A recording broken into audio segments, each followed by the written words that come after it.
मांस मंजा अस्थि हड्डियों का यह ढांचा जिसमें सोच विचार भाव भावना और भगवान। ईश्वर प्राप्ति हेतु यात्रा यही है तंत्र जिसमें तुम और मैं स्थापित हूं। परंतु तंत्र से घृणा और घृणित है तंत्र। ठीक है, जाओ, भाग जाओ, परंतु कहां, किसे भगा के ले जाना चाहते हो? अरे तंत्र तो स्वभाव है, यह प्रत्यक्ष शरीर है, पंच तत्वों का यह पिंड ही तंत्र है। फिर तंत्र से मुक्त भिन्न होना असंभव है। प्रकृति जो परमेश्वर की पत्नी है, अतः वेद वाडम्य पुराण आदि में जिसे पार्वती और शिवलीला कहा है, यह विभूति जिसे मैं और तुम अपना और तुम्हारा तन मानते हैं, यथार्थ में यही तो शिव पार्वती सूत्र है। अब मात्र पुस्तकों में पढ़ने या किसी कथावाचक की कथा से या किसी कर्म कांड से यह उपलब्धि नहीं होगी, अपितु यह विभूति को शिव और पार्वती की रचना है जिसे तंत्र विभूति कहा है। इसे सूत्रों से ही खोजना होगा। परंतु तुम तो भयभीत हो तंत्र परिचय से।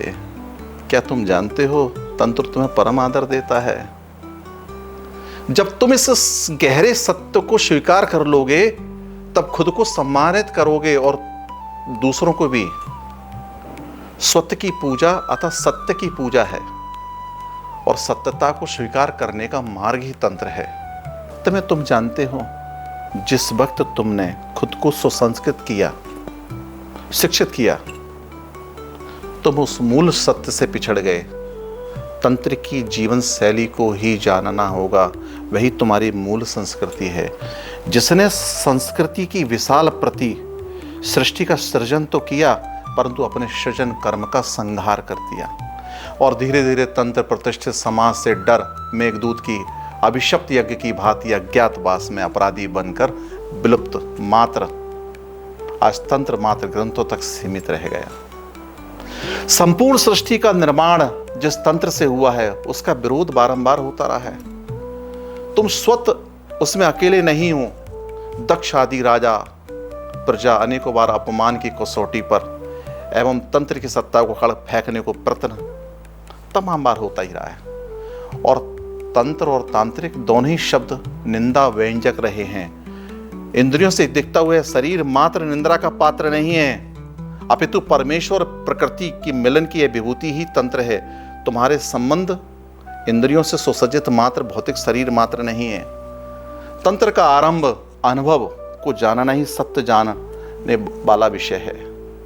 अतः तन से प्रारंभ तो होता है, वह अपने मूल अस्तित्व को खोज सूक्ष्म से सूक्ष्म यात्रा करता हुआ आत्मा अस्तित्व शब्द स्पर्श आकृति स्वाद सुगंध सब पीछे छोड़ता हुआ प्रकृति और परमेश्वर के प्रति परमेश्वर से परिचय का मार्ग है तंत्र। और तंत्र से सत्य की प्राप्ति हो, तुम निर्भय हो जाओगे। ये तुम्हें निर्भय बनाती है। यह पूर्णता निंदा समाज का वह है। तंत्र स्वतः अपनी आध्यात्मिक ऊंचाई पर साधना एवं तपस्या से प्राप्ति से भी ऊपर नील आकाश में स्थापित प्रतिष्ठित है। तुम उससे ही उत्पन्न हुए हो और उसमें ही तुम विलुप्त हो जाओगे। हजारों करोड़ों वर्षों से काल चक्र निमित्त गति से उत्पन्न पालन संहार आदि कार्य में विद्यमान है। इसकी सत्ता मेरे स्वतंत्र उद्घोष से जागो। आमंत्रित करता हूं मैं तुम्हें। तंत्र की अदृश्यता तुम्हारे समक्ष प्रकट होगी। शिव पार्वती सूत्र ग्रंथों में ना रहकर सजग हो उठेंगे। शब्द श्रृंगार करने लगेगा। मन मलिनता को त्याग रागनी गा उठेगा।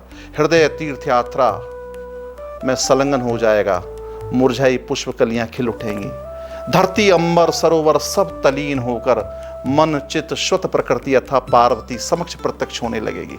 परमेश्वर अथा पति परमेश्वर का पंच तत्वों से निर्मित यह शरीर प्रत्यक्ष समक्ष आदान प्रदान निर्भय होकर साक्षात सत्य का प्रत्यक्ष करेगा।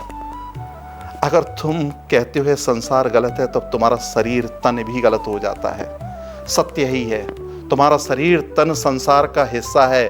अगर तुम कहते हो कि यह संसार परमात्मा की रचना है, तब तुम्हारा शरीर संसार अथवा परमात्मा को जानने की को बाध्य हो जाता है। तुम्हारे नकारने पर तुम्हारा शरीर, तुम्हारा जीवन जन्म सब व्यर्थ हो जाएगा, तुम्हारा सारा जीवन निंदित हो जाता है। और तंत्र से घृणा किससे कर रहे हो? तुम्हें खुद से ही करनी होगी। जन्म दो लोगों की वासना मात्र नहीं है। सामाजिक परंपरा, नाच गाना, नृत्य कीर्तन, यह सब ढोंग पाखंड, सत्य को झुठलाना असंभव है। तुम्हें सामाजिक परंपरा, नाच गाना, कीर्तन, सामाजिक से ढोंग पाखंड प्रथा में खुद को खो दिया। अंत की अचानक गूंज तुम्हें जगाने के लिए है, अंदर तक झकझोर करने वाली है गूंज तुम्हारे सोए हुए चित्त मन हृदय पर प्रहार करती है। तुम अचानक शरीर के रोंगटे से लेकर हृदय मन चित्त आत्मा अंतरात्मा तक सब हिल जाएगा। तुम जो भी कहो, जो भी नाम दो, तुमने छुपा रखा है, वह सब का सब कंपित हो उठता है। डरे हो, छुपते छुपाते रहो, भागो और भागते रहो। तंत्र से क्यों है भय? कैसा भय? अरे तुम भयभीत स्वतः से हो। जब आओगे तब यह भय समाप्त हो जाएगा। खुद को इसका तुम्हें प्रमाण बन जाएगा। तुम स्वयं प्रमाणिक होगे और तंत्र से घृणा समाप्त हो जाएगी। महादेव।